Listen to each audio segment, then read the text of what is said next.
El Consejo Potosino de Ciencia y Tecnología y Radio Universidad presentan La Neta de la Ciencia. Espacio informativo sobre todo lo acontecido en ciencia, tecnología e innovación En San Luis, México y el mundo.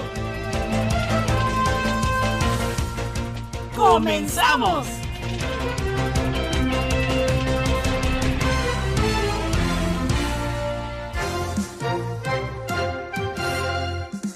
¿Qué tal? ¿Cómo le va? Muy buenos días. Bienvenidos a La Neta de la Ciencia, ya el último programa de este 2022 y esperando que la esté pasando muy bien. Recuerde seguir la transmisión a través del Twitter, Instagram y YouTube en @Coposit y en el Facebook como Consejo Potosino de Ciencia y Tecnología. Saludamos a los que nos escuchan a través del 88.5 de FM y ya lo sabe, La Neta de la Ciencia a través de Spotify. Vámonos con los titulares. Titulares. Los murciélagos producen una gama de sonidos más amplia que la de Mariah Carey, Axl Rose o Prince. Las pupas de hormigas alimentan con leche a larvas y adultos. Fósil cambia un siglo de conocimiento sobre el origen del pájaro moderno. Las nubes son menos sensibles al clima de lo que se pensaba. Simulan el atajo espacio-tiempo de un agujero de gusano gracias a un ordenador cuántico. Desarrollan polvo magnético que elimina microplásticos del agua en 1 hora. Las mujeres con sobrepeso son las más propensas a sufrir COVID. En desarrollo, una vacuna contra VIH que se usa anticuerpos raros. Elon Musk asegura que en 6 meses se implantará el primer chip en un cerebro humano. ¿Qué es y cuáles son los síntomas de la depresión invernal? Estudio desmitifica que el ser humano necesita beber 2 litros de agua al día. Primera planta con flores de colores oscilantes. ¿Qué son los rotíferos y quién los come? Economía circular, cómo fabricar materias primas con desechos. ¿Sirve la luz para el control de insectos de plaga? El caso de escarabajos hambriosales. Calentamiento y acidificación ponen en jaque a los animales del musgo. Los árboles viejos toleran mejor la sequía que los jóvenes. Los peces pequeños pueden ser remedio contra la desnutrición global. Detectan en garrapatas de Suiza un virus descubierto en China hace 5 años. Disney crea inteligencia artificial que hace que actores parezcan más jóvenes. Noticias locales. Los murciélagos producen una gama de sonidos más amplia que la de Mariah Carey, Axl Rose o Prince. Los murciélagos producen una gama extremadamente amplia de frecuencias sonoras que supera con creces la capacidad humana. Ahora los investigadores han filmado por primera vez directamente cómo producen su extraordinaria gama de sonidos. Según un nuevo estudio publicado en la revista PLOS Biology, los investigadores aún no conocen el significado de todos sus sonidos y cantos, pero cada vez aprenden más sobre cómo se produce. Ahora, el nuevo estudio informa de que, para algunos sonidos, los murciélagos utilizan la misma técnica que los cantantes humanos de death metal y los miembros del pueblo Tuva de Siberia y Mongolia que cantan con la garganta. El estudio procede de un equipo de investigación de la Universidad del Sur de Dinamarca, dirigido por el profesor Koen Elemans, del Departamento de Biología. El equipo ha filmado por primera vez lo que ocurre en la laringe de un murciélago cuando produce un sonido. Hemos identificado por primera vez que estructuras físicas dentro de la laringe oscilan para emitir sus diferentes vocalizaciones. Por ejemplo, los murciélagos pueden hacer llamadas de baja frecuencia utilizando sus llamadas falsas cuerdas vocales, como hacen los cantantes humanos de death metal, explica Koen Elemans. Las falsas cuerdas vocales se llaman así porque parecen cuerdas vocales, pero no se utilizan en el habla y el canto humanos normales. Solo los gruñidores de death metal y los cantantes de garganta de algunas culturas del mundo utilizan sus falsas cuerdas vocales como los murciélagos. Esto hace que las cuerdas vocales sean más pesadas y por tanto vibren a frecuencias muy bajas, explica el postdoctorado Jonas Håkansson, primer autor del estudio.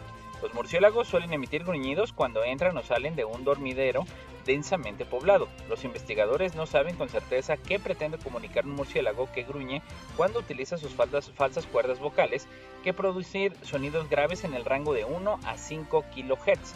Algunos parecen agresivos, otros pueden ser una expresión de molestia y otros pueden tener una función muy diferente. Todavía no lo sabemos, afirma el biólogo y experto en murciélagos Leis Jacobsen, de la Universidad del Sur de Dinamarca, coautor del estudio. Cuando los murciélagos cazan insectos en plena oscuridad, utilizan la ecolocalización. Envía llamadas muy cortas y de muy alta frecuencia y escuchan los ecos reflejados por los objetos del entorno para encontrar y capturar insectos.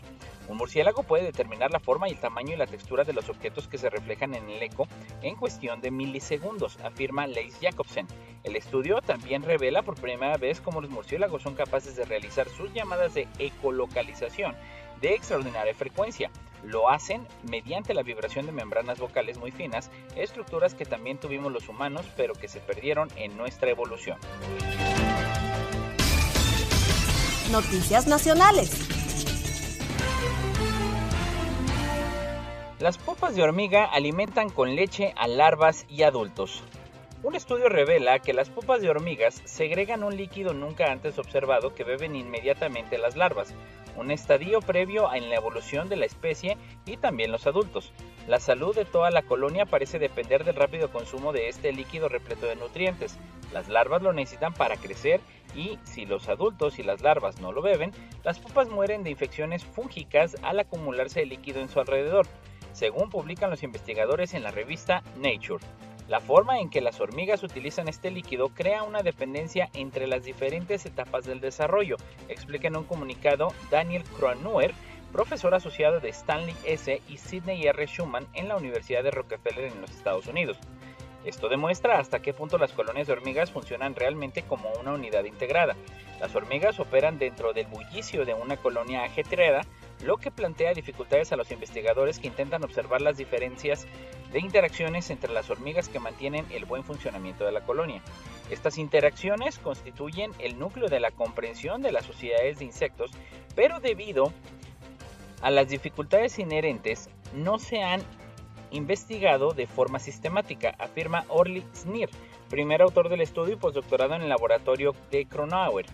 Para abordar este tema, Sneer decidió aplicar la ingeniería inversa a la colonia de hormigas para identificar algunos de los principios clave que impulsan las interacciones sociales. Para ello retiró de la colonia hormigas en diferentes etapas de desarrollo y examinó cómo el aislamiento social afectaba a los insectos. Una de las primeras cosas que observó fue la acumulación de líquido alrededor de las pupas aisladas.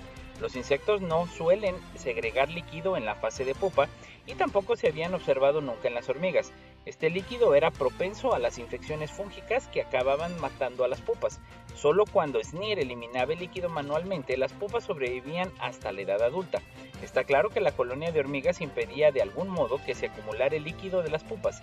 Kronauer, Sneer y sus colegas llevaron a cabo experimentos de rastreo de tintes para averiguar a dónde iba el líquido y, cuando descubrieron que los adultos y las larvas lo bebían, empezaron a explorar la composición del líquido y a observar lo que les ocurría a las hormigas que no participaban. Los investigadores descubrieron que el líquido procede de un proceso conservado en todos los insectos llamado muda, en el que los insectos se desprenden de una vieja cutícula para crecer, mientras que los insectos no sociales reciclan el líquido de muda para conservar los nutrientes. Las pupas de las hormigas lo comparten con sus compañeras de nido. Los investigadores descubrieron que el líquido es rico en nutrientes, así como en sustancias psicoactivas, hormonas y algunos componentes que se encuentran en la jalea real que las abejas reservan para las larvas de la abeja reina. Y aunque las hormigas de todas las edades parecen disfrutar del líquido, las larvas jóvenes lo necesitan. Las que no lo reciben en sus primeros 4 días de vida, no crecen y muchas acaban muriendo. Los primeros días después de la eclosión, las larvas dependen del líquido casi como un recién nacido depende de la leche, afirma Kronauer. Los adultos también lo beben con voracidad y, aunque no está claro qué les hace a los adultos, estamos seguros de que tiene un impacto en el metabolismo y la fisiología. Después de realizar el estudio inicial en hormigas clonadoras, el estudio de Kronauer encontró el mismo fenómeno general entre cada una de las 5 principales subfamilias de hormigas, lo que sugiere que la estrategia de cooptar el líquido de muda para convertirlo en un líquido de señalización nutritivo está muy conservada, dice Kronauer. Probablemente evolucionó una vez al principio de la evolución de las hormigas o incluso antes de su evolución. A veces se habla de la colonia de hormigas como la de un superorganismo, una entidad unificada compuesta por muchos organismos que trabajan en concierto. De hecho, las hormigas transmiten información intercambiando señales químicas de forma análoga y cómo se comunican las células en los tejidos. Entre ellas se encuentran las feromonas, que a menudo transmitiendo información a corto plazo, y los fluidos sociales, que tienen el potencial de efectuar cambios metabólicos y de comportamiento a largo plazo.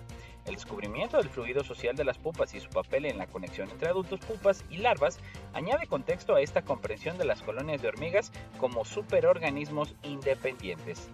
Fósil cambia un siglo de conocimiento sobre el origen del pájaro moderno. Fragmentos fosilizados de un esqueleto escondidos dentro de una roca del tamaño de un pómelo han contribuido a revertir una de las asunciones más duraderas del origen de los pájaros modernos, según un estudio difundido el miércoles antepasado por Nature.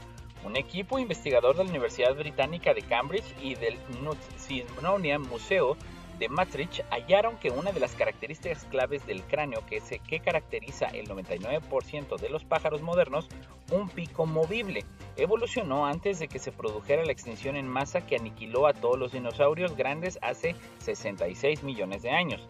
Sus descubrimientos sugieren además que los cráneos de las avestruces y emus sufrieron un retroceso en la evolución, revirtiendo a una condición más primitiva tras el surgimiento de los pájaros modernos. El estudio señala que empleando técnicas de escáner CT, el equipo investigador identificó huesos del paladar de una nueva especie de un pájaro grande que llamaron Janabis finadelis, que vivió a finales de la era de los dinosaurios y que fue uno de los últimos pájaros con dientes. Durante más de un siglo se asumió que el mecanismo que pretende un pico movible evolucionó después de la extinción de los dinosaurios, aunque el nuevo hallazgo hace pensar que nuestro entendimiento de un cráneo de un pájaro moderno debe ser reevaluado. El estudio señala que cada una de las 11.000 especies de aves en la Tierra se clasifican en dos grupos, en base a la disposición de los huesos del paladar. Según esto, las avestruces, los emus y sus familiares se agruparían en el grupo de paleognatos, en el que, al igual que los humanos, los huesos de paladar se fusionan en una masa sólida. Los otros pájaros se clasifican en neognatos, el grupo de mandíbula nueva, como lo de sus huesos del paladar se conectan con una articulación movible. Esos dos grupos fueron inicialmente clasificados por el biólogo británico Thomas Huxley, partidario de la teoría evolutiva de Charles Darwin, cuya asunción era que la configuración de mandíbula antigua era la condición original de los pájaros modernos. Esta asunción se ha dado por hecha desde entonces, indicó Daniel Field, del Departamento de Ciencias de la Tierra de Cambridge. El principal motivo de esta asunción haya durado es que no hemos tenido fósiles bien preservados de pájaros de paladar del periodo en el que se originaron los pájaros modernos, agregó. El fósil, Janabis, se halló en una cantera de cuarzo cercana en la frontera entre Bélgica y Países Bajos en la década de los 90 y se analizó por primera vez en 2002. Ya que el fósil estaba incrustado en roca, los científicos solo pudieron basar sus descripciones en lo que podía ver desde el exterior y describieron los trozos de huesos sobresaliendo de las rocas como fragmentos de los huesos del cráneo y los hombros. Casi 20 años más tarde, el fósil se prestó al grupo investigador de Cambridge y Juan Benito, entonces estudiante, comenzó a verlo de otra manera. Darse cuenta de que el hueso era un hueso de cráneo y no del hombro llevó a los investigadores a concluir la condición de mandíbula moderna que tienen los pavos evolucionó antes de la condición de mandíbula antigua de las avestruces. Usando análisis geométricos, pudimos mostrar que la forma del fósil del hueso del paladar era extremadamente similar a la de los pollos y patos vivos, dijo Pei Chen Ku, coautor del estudio. Field señaló que la evolución no ocurre en línea recta. Este fósil muestra que el pico móvil, una condición que siempre hemos pensado que data después del origen de los pájaros modernos, evolucionó antes de que los pájaros modernos existieran. Las nubes son menos sensibles al clima de lo que se pensaba. Los cúmulos de nubes en las regiones de vientos alísicos cubren casi el 20% de nuestro planeta, produciendo un efecto de enfriamiento. Hasta hace poco se suponía que el calentamiento global reduciría la superficie cubierta por estas nubes, amplificando el calentamiento, pero un equipo de la Universidad de Hamburgo en Alemania ha podido refutar esta suposición según publican en la revista Nature. En una importante campaña de campo realizada en 2020, la doctora Rafaela Vogel, que actualmente trabaja en el Centro de Investigación del Sistema Terrestre y la Sostenibilidad CEN de la Universidad de Hamburgo, y un equipo internacional del Laboratorio de Meteorología Dinámica de París y del Instituto Max Planck de Meteorología de Hamburgo, analizaron los datos de observación de ellos y otros recogieron en campos de cúmulos de nubes cerca de la isla atlántica de Barbados. Su análisis reveló que la contribución de estas nubes al calentamiento del clima debe reevaluarse. Las nubes de los vientos alisios influyen en el sistema climático de todo el planeta, pero los datos demuestran un comportamiento diferente al que se suponía hasta ahora. En consecuencia, un aumento extremo de las temperaturas de la Tierra es menos probable de lo que se pensaba, afirma Vogel, científica atmosférica. Aunque este aspecto es muy importante para proyectar con mayor precisión los futuros escenarios climáticos, no significa en absoluto que podamos retroceder en la protección del clima. Hasta la fecha, muchos modelos climáticos han simulado una gran reducción de las nubes de los vientos alisios, lo que significa que se perdería gran parte de su función refrigerante y, en consecuencia, la atmósfera se calentaría aún más. Los nuevos datos de observación muestran que no es probable que esto ocurra. Lo que sí es cierto es que a medida que avanza el calentamiento global, se evapora más agua en la superficie del océano y aumenta la humedad cerca de la base de las nubes de los vientos alisios. En cambio, las masas de aire de la parte superior de las nubes son muy secas y solo se vuelven ligeramente más húmedas. Esto produce una diferencia sustancial de humedad por encima y por debajo en la atmósfera. Esto se disipa cuando las masas de aire se mezclan. La hipótesis anterior al aire más seco es transportado hacia abajo, lo que hace que las gotas de las nubes se evaporen más rápidamente y hace más probable que las nubes se disipen. Los datos de observación de Barbados ofrecen hasta ahora la primera cuantificación sólida de la magnitud de la mezcla vertical y de cómo esta afecta a la humedad y a la nubosidad en su conjunto. Así pues, son los primeros datos que arrojan luz sobre un proceso esencial para comprender el cambio climático. En resumen, una mezcla más intensa no hace que las capas inferiores sean más secas ni que las nubes se disipen. Al contrario, los datos muestran que la nubosidad aumenta en realidad con el aumento de la mezcla vertical. Simulan el atajo espacio-tiempo de un agujero de gusano gracias a un ordenador cuántico. Físicos de Caltech han podido aunar las incompatibles teorías de la relatividad general y mecánica cuántica. Este experimento abre una vía a estudiar fenómenos astronómicos en futuras máquinas cuánticas. Aunque estos extraños objetos espaciales que conectan lugares remotos se llevan teorizando casi un siglo, no han sido nunca observados. Los científicos llevan años buscando el método de aunar la teoría de la relatividad general, que explica de forma sobresaliente la mayoría de los fenómenos que ocurren en el universo a escalas macroscópicas, como la mecánica cuántica. El extraño mundo a escala atómica es el famoso gato de Schrödinger, puede estar vivo y muerto a la vez. Ahora, físicos de Caltech han conseguido juntar ambos mundos recreando con el ordenador cuántico de Google qué pasa si uno de los qubits atravesara un hipotético agujero de gusano. El estudio acaba de publicarse en la revista Nature. Todo este experimento cuántico parte de diferentes teorías. La primera es de 1935, cuando Albert Einstein y Nathan Rose descubrieron una especie de túneles existentes a través del tejido del espacio-tiempo que conectaban regiones remotas y que el físico John Wheeler bautizaría en los 50 como agujeros de gusano. Aunque estos atajos espacio-tiempo se llevan teorizando casi un siglo y encajan dentro de la teoría de la relatividad general de Einstein, nunca han sido observados. Aún así, se han seguido estudiando las propiedades que en teoría podrían tener y cómo podrían ser viables más allá de las películas de ciencia ficción. En física cuántica existe un fenómeno parecido, el entrelazamiento. Consiste en que, en el extraño mundo de los átomos, dos partículas pueden permanecer conectadas a través de grandes distancias. En 2013, los físicos Juan Maldacena y Leonard Susskind fueron los primeros en especular que los agujeros de gusano y el entrelazamiento eran, de alguna forma, equivalentes, estableciendo un nuevo puente entre las irreconciliables mecánica cuántica y la teoría de relatividad general. Más tarde, en 2017, Daniel Jaffiers, Ping Wang y Aaron Wall extendieron la idea no solo de agujeros de gusano, sino también a los agujeros de gusano transitables. Los científicos inventaron un escenario en el que la energía repulsiva negativa mantiene abierto un agujero de gusano el tiempo suficiente para que algo pase de un extremo al otro. Los investigadores demostraron que esta descripción gravitacional de un agujero de gusano transitables es equivalente a un proceso conocido como teletransportación cuántica. En la teletransportación cuántica, un protocolo que se ha demostrado experimentalmente a largas distancias a través de fibra óptica y por aire, la información se transporta a través del estudio utilizando los principios de entrelazamiento cuántico. De hecho, los futuros ordenadores cuánticos utilizarán estas propiedades para enviar información de un lugar a otro sin necesidad de cables u otros sistemas físicos. Ahora los físicos de Caltech han dado un paso más allá. Han realizado un experimento que prueba la equivalencia entre los agujeros de gusano con la teletransportación cuántica, es decir, que prueba la idea de que la información que viaja de un punto del espacio a otro puede describirse en el lenguaje de la gravedad o en el lenguaje de la física cuántica, y utilizando el procesador cuántico de Google, Sycamore, famoso por, según la empresa, haber conseguido la supremacía cuántica, se entrelazaron dos sistemas de simulación que poseen a nivel básico las propiedades gravitacionales de un agujero de gusano. Gracias a este procesador, el bit cuántico o qubit, la unidad más pequeña de información de los ordenadores cuánticos que poseen las propiedades del mundo atómico, pasó de un sistema a otro, pudiendo ser analizado. Desarrollan polvo magnético que elimina microplásticos del agua en 1 hora.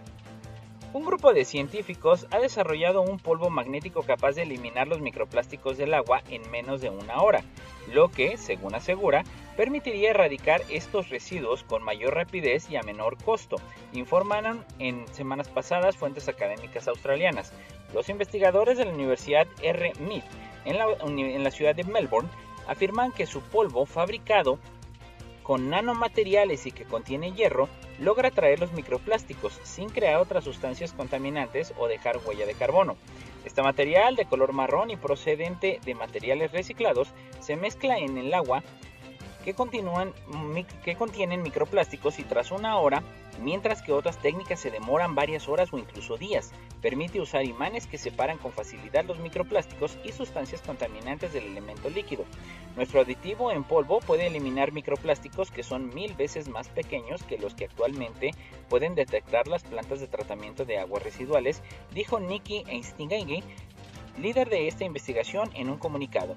La investigación publicada en la revista científica Chemical Engineering Journal asegura que ha sido probada con éxito en laboratorios y ahora busca colaborar con la industria para observar su aplicación en plantas de tratamiento de aguas residuales.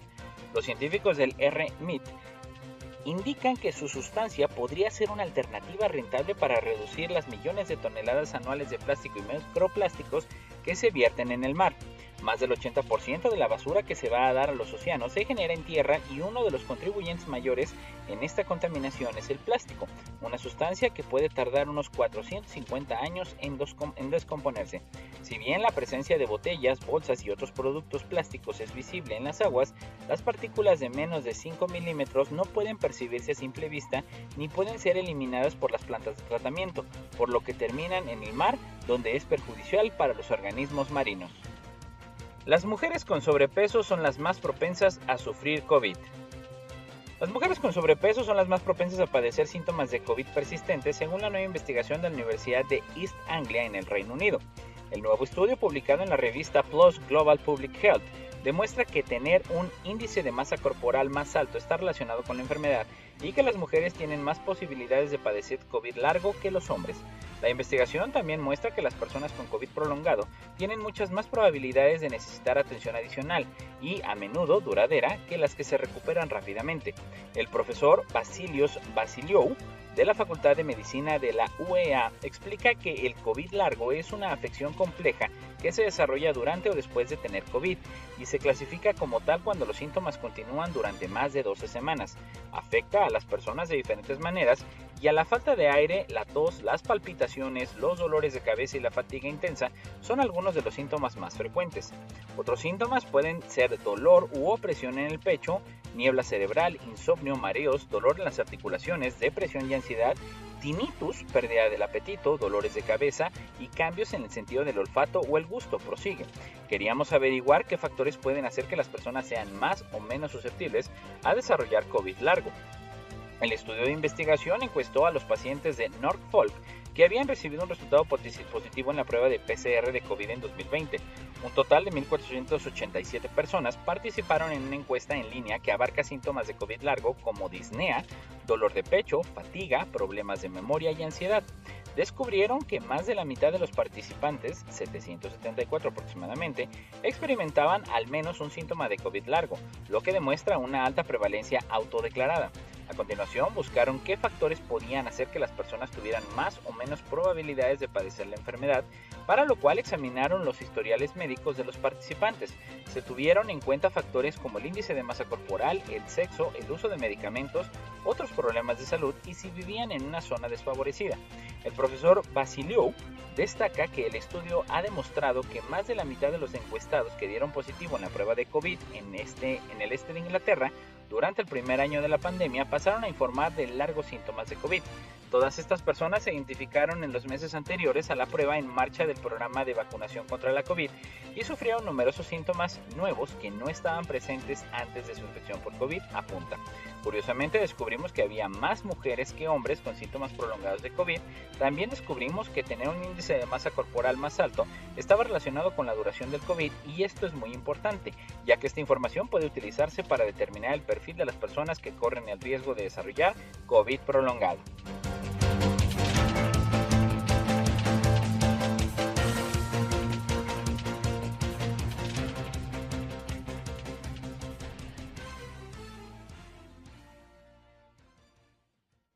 No importa en qué parte del mundo estés, recuerda sintonizarnos en la web radioytelevisión.uaslp.mx.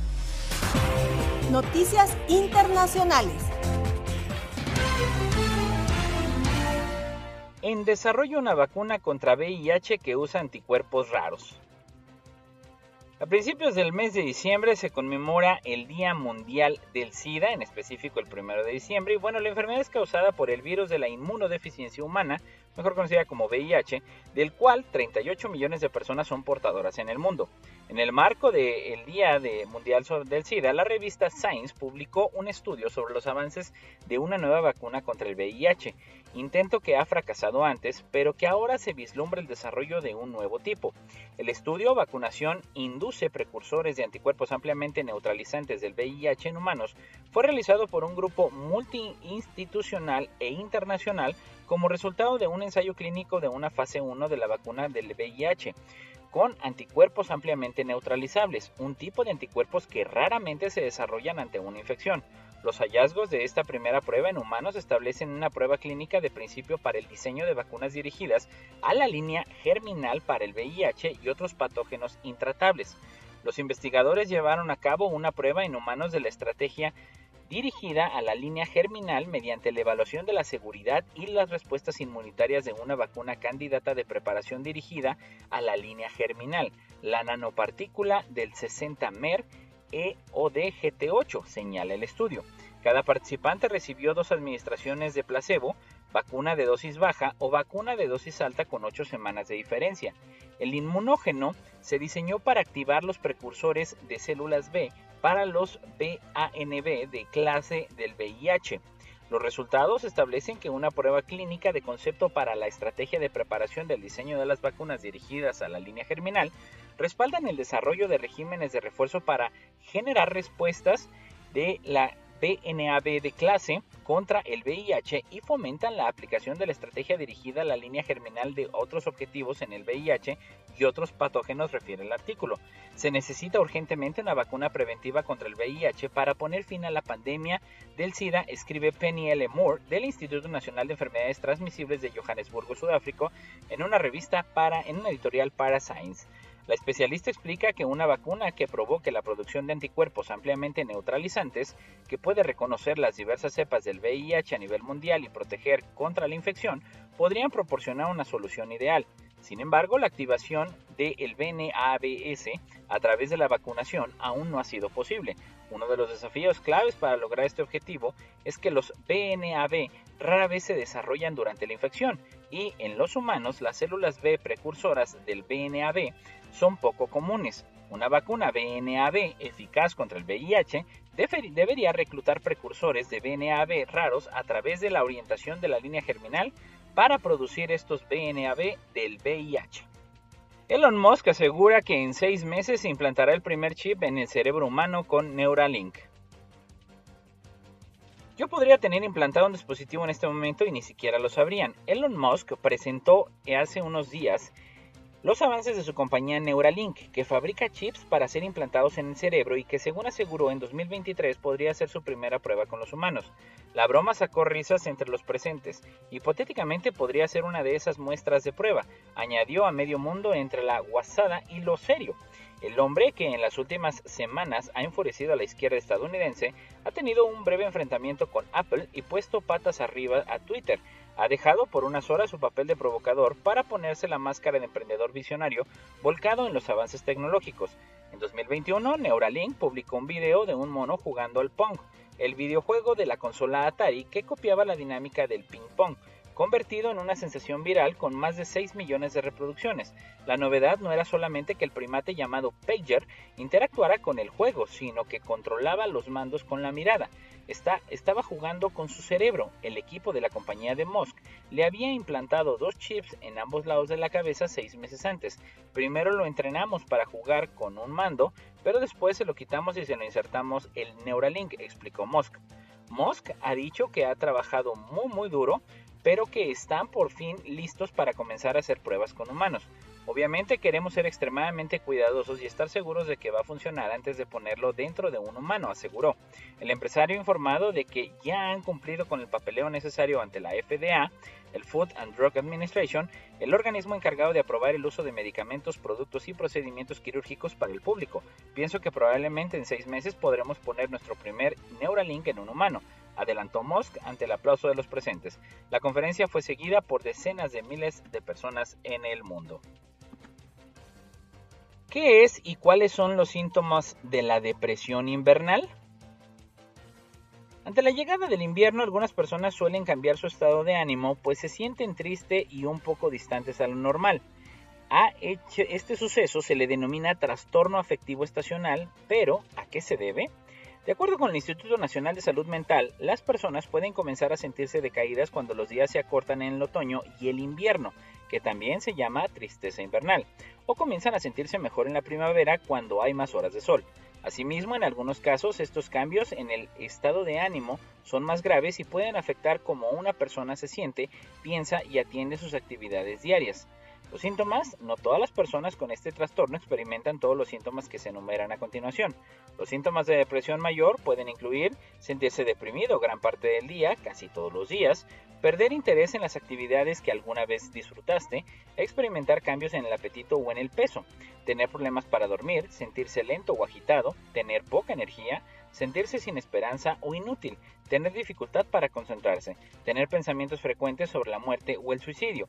¿Cuál es el patrón invernal? Y que de igual manera, para el trastorno afectivo estacional, el patrón invernal, los síntomas específicos adicionales pueden incluir dormir demasiado, comer en exceso, especialmente tener antojos de carbohidratos, aumentar de peso, retraerse socialmente. Estudio desmitifica que el ser humano necesita beber 2 litros de agua al día. Tras revisar los resultados, los científicos llegaron a la conclusión de que la ingesta diaria de agua ideal varía según la edad, el género, el nivel de actividad física y el clima. El estudio actual indica claramente que no hay una cantidad única para las directrices sobre el agua potable y la sugerencia común de que deberíamos de beber 8 vasos de agua de 8 onzas al día, es decir, 2 litros, no está respaldada por pruebas objetivas, aseguraron los investigadores. En condiciones similares, un varón deportista de 20 años con 70 kilogramos y que vive a nivel del mar con un 50% de humedad y una temperatura de 10 grados centígrados tendrá una renovación de agua de unos 3.2 litros de agua al día. Una mujer no atlética de la misma edad y en las mismas condiciones tendría una renovación de agua de unos 2.7 litros diarios. Es decir, las damas necesitan normalmente medio litro menos de agua que los varones. De todas maneras, los investigadores recalcaron que la cantidad de energía usada al día, así como el peso corporal, el aumento de la humedad o de la temperatura, las mujeres embarazadas y el trabajo físico o atlético son todos factores a tomar en cuenta a la hora de hidratarse.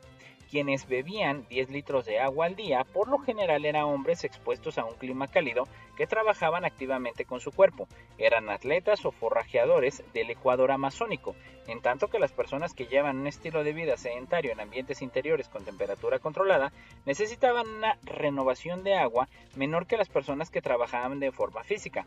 La mejora de las guías es cada vez más importante debido al explosivo crecimiento de la población y al cambio climático al que enfrentan actualmente el mundo, que afectará a la disponibilidad del agua para el consumo humano, concluyeron los investigadores. Primera planta con flores de colores oscilantes. Cientos de especies de plantas tienen flores que pueden cambiar de color de manera unidireccional, pero por primera vez se ha observado una en la que el color cambia de forma reversible. Se cree que las flores que cambian de color lo hacen porque les indican a los insectos polinizadores que la flor está lista para suministrar néctar o polen que los recompensa. Esto se considera una señal honesta, pero también se puede ver lo contrario. Algunas plantas muestran una señal deshonesta, con algunas de sus flores mostrando su color predeterminado, mientras que otras muestran su color de señal. Se cree que este comportamiento aumenta la visibilidad general de la planta desde la distancia para los posibles polinizadores. Cualquiera que sea la estrategia de la planta en cuestión, todos los ejemplos de flores que cambian de color encontrados han sido unidireccionales. Una vez que el color ha cambiado, no vuelve a cambiar. En un nuevo estudio publicado en Scientific Reports, el profesor de la Universidad de Tokio, Hirosaku Tazuma, presenta una flor de la planta Causnosis japonica, una especie nipona común que cambia de color de forma bidireccional. Aunque estudié esta planta a detalle, después de haber descubierto que había al menos 2 variedades en el año 2000, las flores bidireccionales que cambian de color fueron un hallazgo completamente inesperado, dijo Tsuyakaya en un comunicado. Mi colega, el profesor Nobumitsu Kawabuko, de la Universidad de Gifu, es un experto en grabaciones de video de intervalos prolongados de flores polinizadoras. Él y su estudiante originalmente intentaron explotar los comportamientos de polinización entre los diferentes tipos de Causonis japonica y esperaban ver el familiar cambio de su color naranja predeterminado a rosa brillante, pero no lo podían creer cuando revisaron el video del lapso de tiempo y vieron que no solamente cambiaba de nuevo a naranja nuevamente, sino que este cambio oscilaba entre los dos estados. Me informaron en este hallazgo, esto nos obligó a averiguar por qué. Entonces comenzamos una colaboración. Gracias a los videos del lapso de tiempo cuidadosamente capturados del campo y las observaciones detalladas en el laboratorio, Tsukuya logró conectar que cambios fisiológicos tuvieran lugar en las flores al mismo tiempo que sus cambios de color. El estado naranja inicial coincide con la etapa masculina de la maduración de la flor, cuando secreta néctar, dijo Tsukuya. ¿Qué son los rotíferos y quién se los come? Los rotíferos son animales microscópicos que viven en agua salada, en áreas terrestres húmedas y en agua dulce. Los de agua salada se alimentan principalmente de microalgas, son, en general, organismos fotoautótrofos, es decir, obtienen la energía de la luz proveniente del sol y se desarrollan a partir de la materia inorgánica. Los rotíferos iniciaron a ser importantes al integrarse a los cultivos de alimentos vivos que se cultivan en los laboratorios acuícolas desde los años 60. Los rotíferos, llamados Brachynomus app, han sido los más utilizados al formar parte o ser el alimento principal de las larvas de peces o de crustáceos marinos. En los primeros cultivos de rotíferos, estos se alimentaron de las microalgas conocidas como Nano-Cholopsis ocultada y la Isocrisis galvana o Chatenoceros calcitrans. En la actualidad, se distinguen 3 técnicas de cultivos de rotíferos denominados cultivos discontinuos, semicontinuos y continuos. En estas técnicas se producen en masa los rotíferos alcanzados más de 1000 rotíferos por mililitro en miles de litros de agua marina, alimentándolos con las microalgas mezcladas con levadura de panadería, Saccharomyces y Cerevisiae y con productos inherentes comerciales o de investigación de gran calidad nutritiva con altos niveles de ácidos grasos omega 3, PUFAS, EPA y DHA, que son esenciales proporcionando la nutrición adecuada a las larvas de peces marinos. Las técnicas de cultivo han sido intensamente estudiadas conforme a los importantes avances en la tecnología de crías de larvas de peces. También las larvas de peces ya se obtienen en laboratorios acuícolas a partir de la inducción de la maduración sexual de los peces adultos en condiciones controladas como la iluminación, alimentos ricos en los ácidos grasos, control de la temperatura y la salinidad. Economía circular. ¿Cómo fabricar materias primas con desechos? La compañía alemana Plastic Fischer de la ciudad de Colonia planea extraer más de 300 toneladas de desechos plásticos de ríos asiáticos hasta finales de 2022. Los ríos contaminados son más fáciles de limpiar que la basura que ya está en los océanos.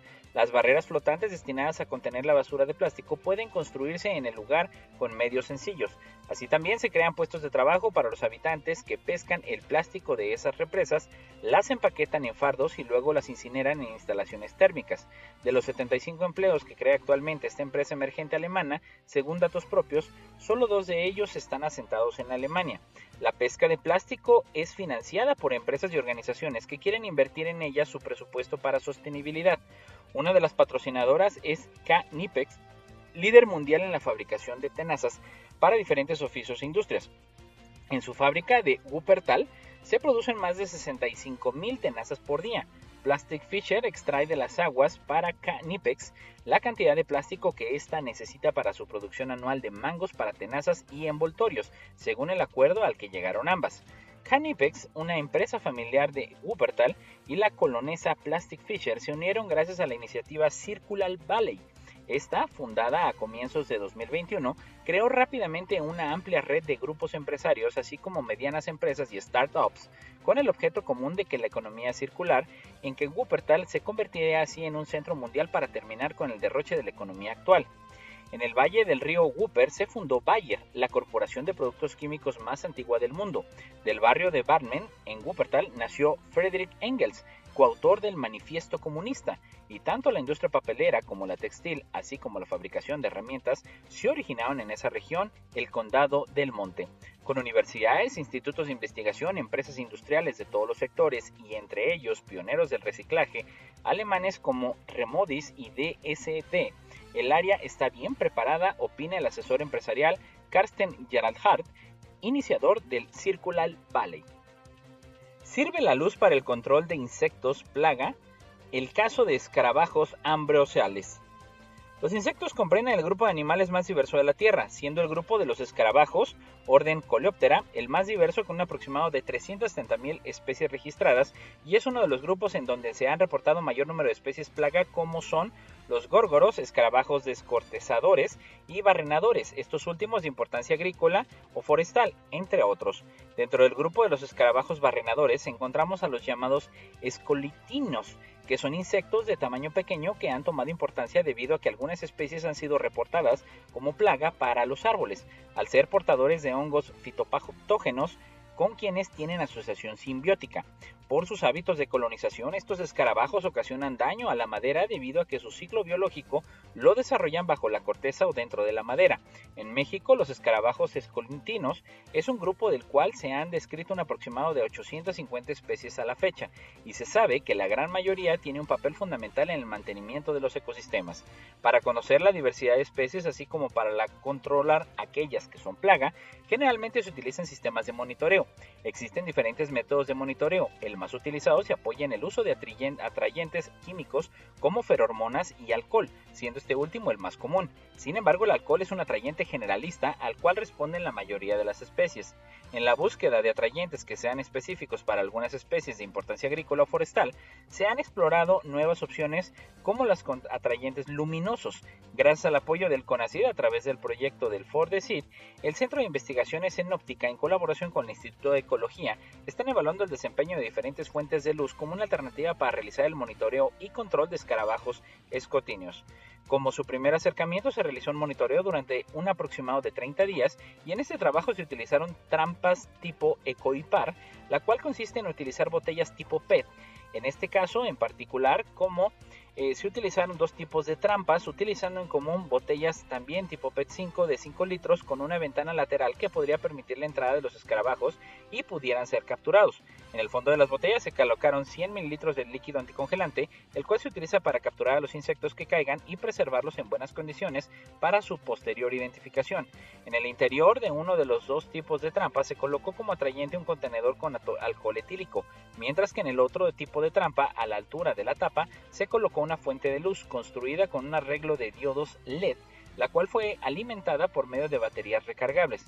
En la literatura científica se especula que los colores de luz que más influyen en el comportamiento de este tipo de insectos son el rojo, el verde, azul y ultravioleta, por lo que realizaron experimentos con diferentes fuentes de luz monocromáticas utilizando esta información. Calentamiento y acidificación ponen en jaque a los animales de musgo. Un estudio en animales de musgo revela el peligro de calentamiento y acidificación suponen para las especies con esqueleto o caparazón hecho de carbonato de calcio, el material de la tiza. Un equipo internacional estudió organismos con esqueletos de carbonato de calcio de toda la Antártida en el Océano Austral. El carbonato de calcio es más soluble en aguas más ácidas que contienen más dióxido de carbono, como las aguas más frías de las regiones polares, lo que dificulta que estas criaturas construyan sus esqueletos. Para llevar a cabo el estudio publicado en la revista Ecography, los investigadores analizaron el esqueleto de un grupo de criaturas marinas llamadas briosos, que son pequeños invertebrados que se alimentan por filtración que viven en el fondo marino y pueden crear hábitats complejos que mejoran la biodiversidad. Al igual que los corales, los briosos pueden vivir en colonias y construir esqueletos de carbonato de calcio, pero están más distribuidos geográficamente, especialmente en aguas antárticas. Forman esqueletos con una composición muy diversa y son importantes productores de carbonato en el hemisferio sur, lo que los convierte en excelentes animales para estudiar los efectos del cambio global, señala la autora principal, Blanca Figuerola, del Instituto de Ciencias del Mar. Los esqueletos de briosos están hechos de dos tipos principales de carbonato de calcio, calcita y aragonito, pero también pueden incorporar magnesio, lo que puede hacer que los esqueletos sean más vulnerables a la acidificación. A través del análisis mineralógico, los investigadores identificaron los diferentes tipos de minerales y determinaron los niveles de magnesio que se encuentran en los esqueletos de briosos antárticos, creando el conjunto de datos más importante jamás creado en esa zona. Los árboles viejos toleran mejor la sequía que los jóvenes. Un análisis de más de 20.000 árboles de los 5 continentes muestra que los viejos son más tolerantes a la sequía que los más jóvenes en el dosel del bosque y soportar mejor extremos climáticos, según el ecólogo forestal de la Universidad de Michigan, Sung Fung Au, becario postdoctoral del Instituto de Biología del Cambio Global. Estos resultados, publicados en Nature Climate Change, ponen de relieve la importancia de preservar los bosques antiguos que quedan en el mundo, que son baluartes de la biodiversidad y almacenan grandes cantidades de carbono que calientan el planeta. El número de bosques antiguos del planeta está disminuyendo, mientras que se prevé que las sequías serán más frecuentes e intensas en el futuro, recuerda Au, autor principal del estudio. Dada su gran resistencia a la sequía y a su excepcional capacidad de almacenamiento del carbono, la conservación de los árboles más viejos del dosel superior deberían ser la máxima prioridad para la perspectiva de la mitigación del clima. Los investigadores también descubrieron que los árboles más jóvenes de la copa, si consiguen sobrevivir a la sequía, mostraban una mayor resistencia, definida como la capacidad de volver a las tasas de crecimiento anteriores a la sequía. Mientras que la deforestación, la tala selectiva y otras amenazas han provocado el declive global de los bosques antiguos, la posterior reforestación, ya sea por sucesión natural o por plantación de árboles, ha dado lugar a los bosques dominados por árboles cada vez más jóvenes. Por ejemplo, la superficie cubierta por árboles más jóvenes, menores a 140 años, en la capa superior del dosel, que el de los bosques templados de todo el mundo ya supera con creces la superficie cubierta por árboles más viejos. A medida que la demografía de los bosques siga cambiando, se espera que los árboles más jóvenes desempeñen un papel cada vez más importante en el secuestro de carbono y el funcionamiento de los ecosistemas. Los peces pequeños pueden ser remedio contra la desnutrición global.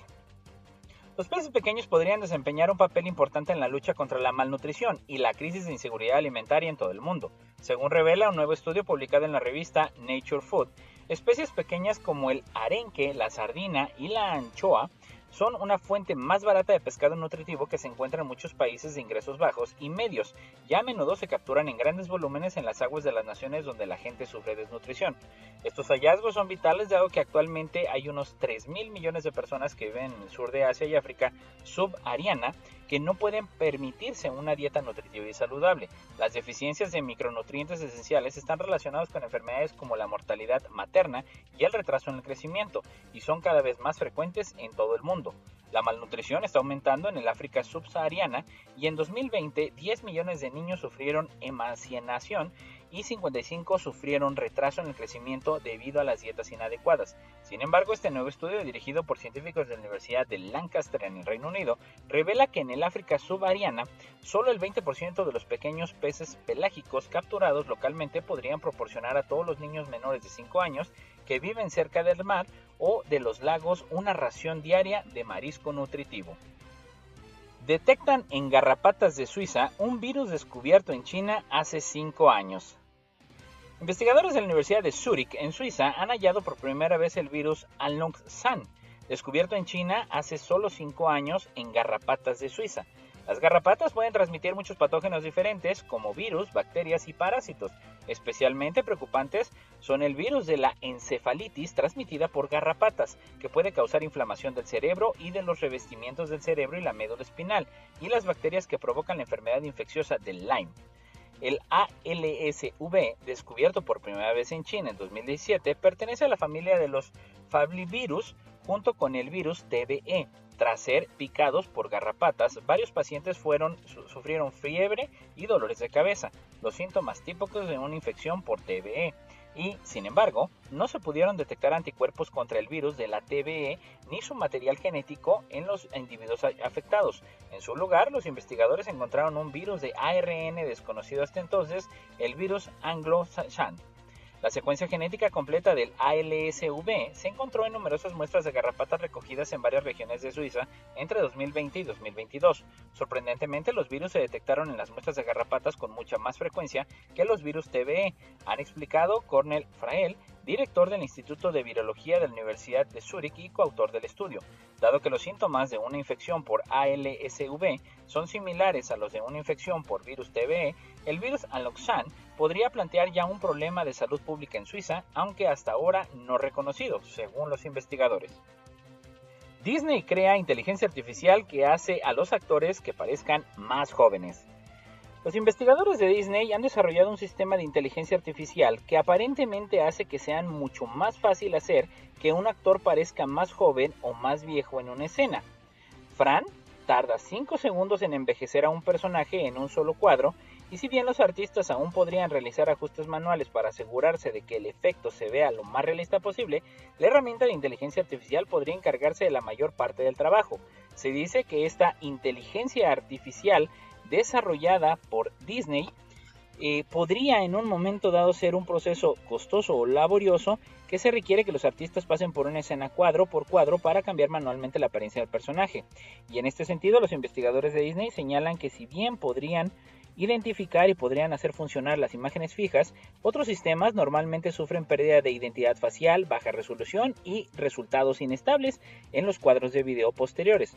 Afirman que una solución ofrece el primer método práctico completamente automático y listo para producción para volver a envejecer rostros en imágenes de video. Imposible entrenar a Fran en un conjunto de datos de personas reales. El equipo escribió en un artículo que sería imposible entrenar la red neuronal Fran, red de envejecimiento facial, en un conjunto de datos de personas reales.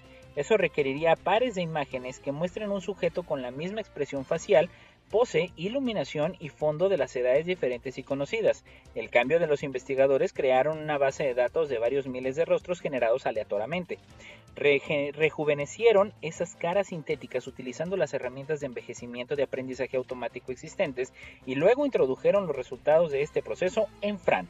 La red neuronal puede analizar una foto de rostro y predecir qué partes de la cara se verán afectadas por el envejecimiento y luego aplica efectos como arrugas o suavizando de la piel como una capa sobre la capa original. Y bueno, eso es todo por hoy en La Neta de la Ciencia. Que pase un excelente cierre de año. Los mejores deseos por parte del equipo de La Neta de la Ciencia. Gracias a Lalo Carrillo por un año más desde los controles. Y bueno, pues nos escuchamos el próximo año, deseándole lo mejor. Hasta el próximo año. Esto fue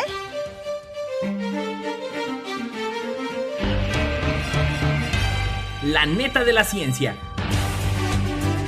Noticiero de Ciencia, Tecnología e Innovación. Presentado por el Consejo Potosino de Ciencia y Tecnología y Radio Universidad.